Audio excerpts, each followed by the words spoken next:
جلوی در میمونم، دلم هنوز آماده نیست، میگم بیا بیرون. شاید حست عوض شه، میرم بیرون. جمع شلوغه، همه دور رو برم میخندن، منم لبخند میزنم، وانمود میکنم خوشحالم، ولی توی دلم جهنمه. نمیرم بیرون، میترسم یادت آروم کم رنگ شه. این حس گناه لحظه ای ولم نمی کنه.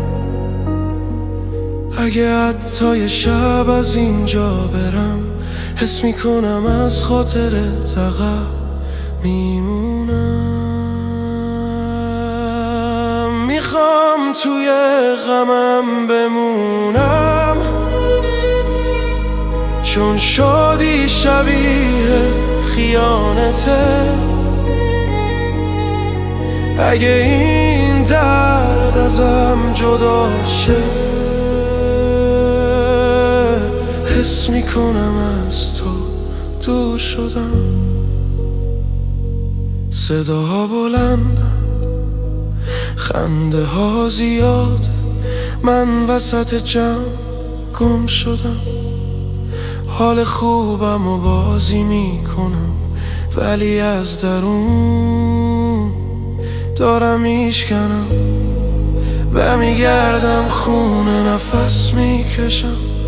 اینجا لاغل خودمم، سکوت میفهمه دردم و بیارف.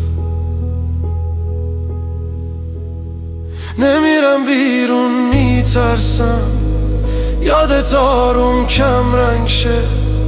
این حس گناه لحظه ای ولم نمی کنه. اگه حتی یه شب از اینجا برم، حس میکنم از خاطرت عقب میمونم.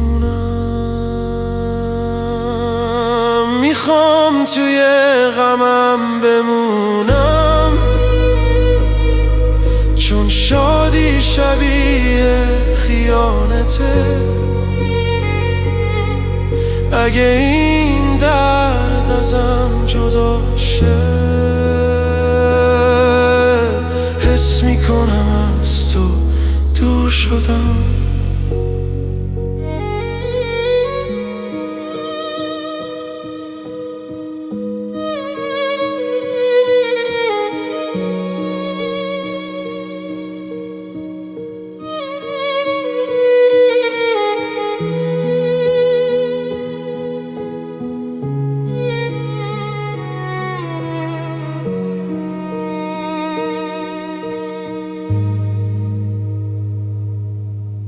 حس میکنم از خاطرت عقب میمونم.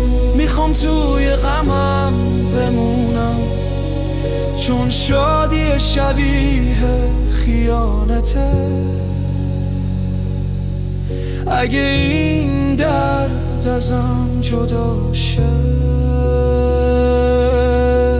حس میکنم از تو دور شدم.